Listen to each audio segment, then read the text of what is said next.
apa yang menjadi persoalan? Nah, ini kan ibaratnya kalau misalkan palang pintu ya, itu kan sudah ada sirine, sudah ada lampu, tapi nyatanya itu tidak berfungsi sama sekali gitu. Jadi sirine ini tidak bunyi. Nah,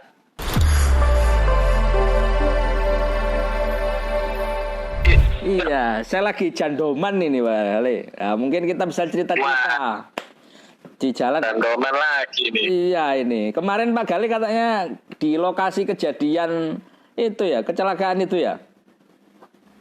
Oh, yang kereta ya? Ya, liputan. Keluarga itu. Betul, itu kan kasihan Pak Gali. Mudah-mudahan yang keluarganya meninggal satu itu Pak Gali ya, satu orang ya, masih satu orang ya.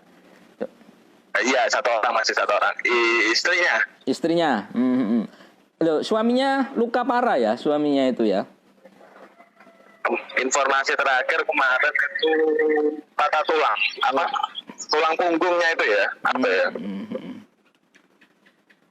Luka parah dia. Pak Gali sedikit, mungkin Pak Gali kan melihat situasi yang seperti itu, kondisi itu ya. Apa karena tidak berpalang pintu, tidak tahu kanan kiri atau apa? Kan kita sering liputan kaitannya dengan ini berulang Pak Gali ya, di jalur-jalur seperti ini kan berulang, mulai Toko Beci, kemudian masuk ke wilayah Bangil, ke timur lagi, itu kan sering motor nang tengah jalan. Itu apa penyebab yang dihimpun sementara lah diketahui? Apa aja murah-murah mati? Gimana Pak Gali melihat kondisi itu, apa karena tidak kalau ngomong soal perlintasan kereta api tanpa palang pintu, Pasuruan ini kan jumlahnya ratusan ya. Ratusan tak? Dan itu memang jelas. Iya, ratusan. Iya. Jadi seluruh perlintasan KA tanpa palang pintu itu memang di Pasuruan ini banyak.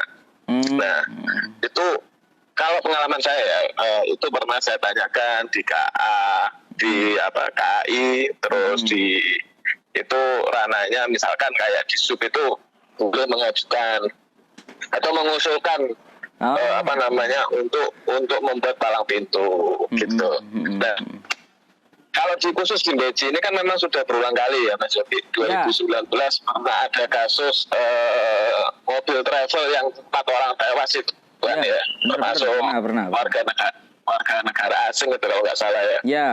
Nah, tahun 2020 ini kan baru 1 kali kejadian ini. Cuma memang yang jadi perhatian adalah ketika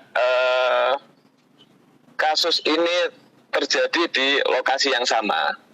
Jadi memang kalau saya melihat perlintasan di sebelahnya Yonkaf ini kan memang jadi lalu lintas yang padat ya. Orang setiap hari lewat situ mau kemanapun itu juga jalur alternatif. Nah, kemarin itu ceritanya orang yang biasanya nyebrangkan maksudnya supeltas istilah apa sih nyebrang Pak Oga. Nah, itu kebetulan ada tamu di rumahnya. Akhirnya dia itu pulang. Gitu ceritanya.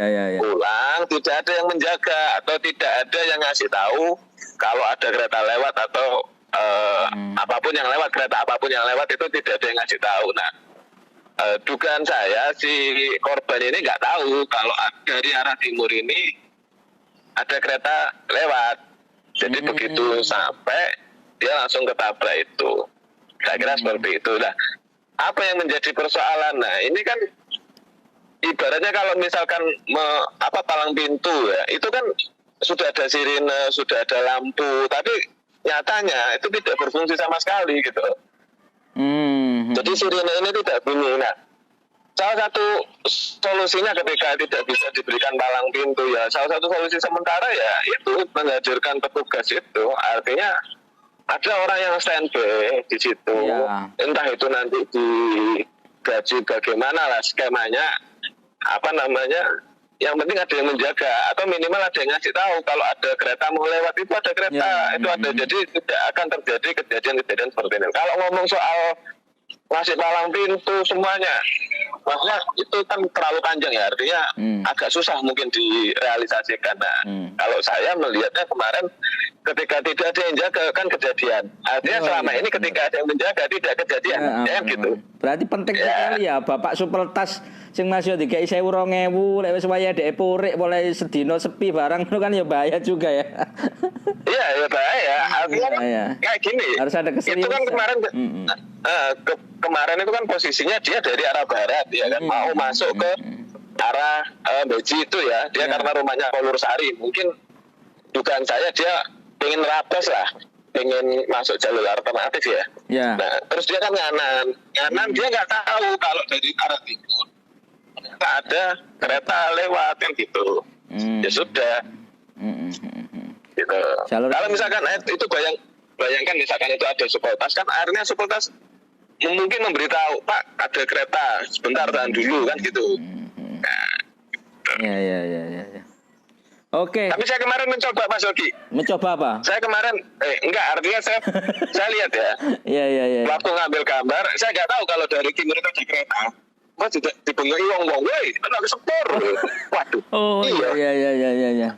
Karena memang apa ya, jarak pandang atau suasana yang ramai dekat jalan raya itu membuat orang kadang-kadang kehilangan konsentrasi ya. Itu bisa jadi. Terus yang kedua itu pohon di situ tuh kan sangat rindang sekali. Jadi kemarin itu kan ya ngobrol sama beberapa orang warga sekitar itu, iki loh Mas, WTW kudu diketoki, jadi biar kelihatan kalau ada sepur itu kan pohonnya banyak Mas. Oh ya, tapi kan juga dilematis. WT jalan raya atau WT wong-wong di pinggir sawah? Oh ya itu witnya Dela. Itu juga ya itu kan juga dilematis ya. Iya benar. Artinya satu sisi mungkin pohon itu menjadi salah satu bagian dari perindahan ruang terbuka hijau lah ibaratnya. Nah, tapi satu sisi ketika itu menjadi atau mengganggu penghalang itu kan ya juga susah juga Mas Yogi.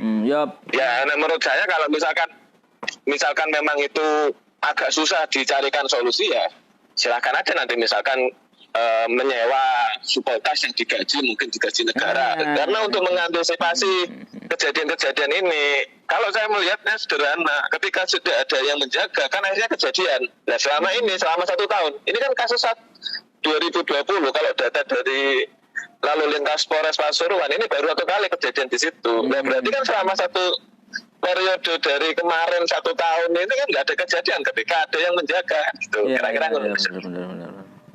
Oke, siap. Kemarin memang Siap.